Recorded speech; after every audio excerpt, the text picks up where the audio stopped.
Penúltima aula do nosso curso de nomenclatura do judô. Vamos utilizar agora uns termos, vamos falar de alguns termos de kata. Mas aqui, obviamente, eu não estou falando dos Handori no kata, né? Não estou falando de Naga no kata, nem de Katami no kata. Porque os termos de Handori no kata, do Naga no kata e do Katami no kata, a gente já falou quando a gente estava falando dos Tachiwaza, do Sutemiwaza e dos Katamiwaza. Aqui a gente está falando dos outros katas.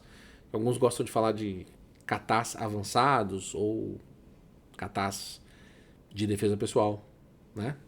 Então aqui a gente está falando de Gojinjutsu, está falando de Kime no kata. Estamos falando de Ju no kata também.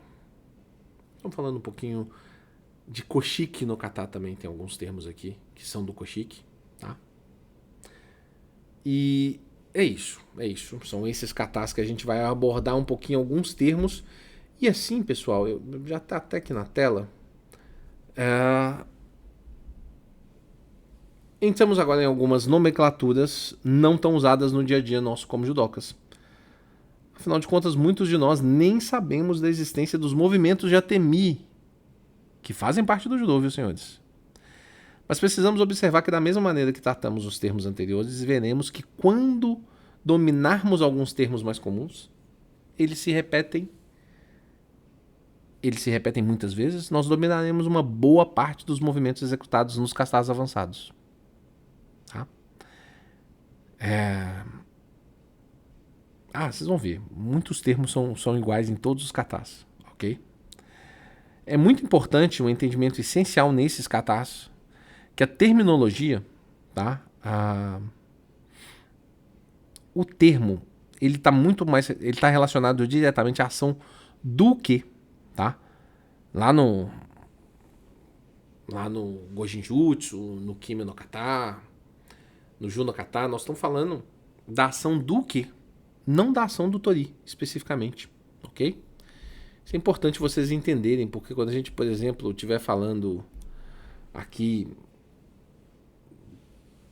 por exemplo, Ryotedori. Ryotedori tem em basicamente todos esses três katas. Tem Ryotedori. Que é o segurar, a gente está vendo o Dori ali embaixo nas formas de ação, né? Que é o segurar as duas mãos. Segurar as duas mãos. Mas quem está segurando as duas mãos? O que? O que segura as duas mãos do Tori? E aí o Tori reage. E as reações vão ser diferentes em cada um dos katas. Entenderam? Partes do corpo e posições. Ago, que é queixo. Então vai ter o Ago Tsuki, por exemplo, né? Que é acertar o queixo. Ok? Oroshi, que é abaixar ou abaixado. Mune, que é peito, também tá lá no Katamiwaza também tem, né? Não é comum a gente usar, mas tem o Munegatami, né?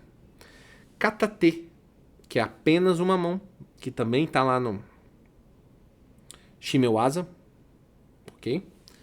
Naname, que é quando a pessoa está inclinado, é quando eu estou inclinado. E aqui formas de ação. Oshi, empurrar. Kiri, que é cortar. Tsuki, acertar ou bater. Dori, que é uma das mais comuns, né? A gente está falando de judô, então é esse agarre, né? É agarrar, é segurar. E age, que é elevar. Ok? Como eu expliquei mais cedo, não podemos deixar de esquecer que parece muito difícil porque a gente não pratica muito kata, né, gente? A gente nunca pratica esses katas avançados. Quando você começa a praticar, começa a repetir, fala qual que é esse, qual que é esse. A gente normalmente, até quando a gente está estudando, e aconteceu comigo, então eu sei que acontece com vocês também. O primeiro movimento, como é que é o primeiro movimento? Em vez de a gente usar o termo, lá no Kodokan Gojinjutsu que eu gosto, por exemplo, é o Ryotedori. Então, quando você começa a passar a utilizar os termos corretos, a coisa tende a entrar mais fácil na nossa cabeça. Certo? Bom, última aula vindo aí. Aguardo vocês.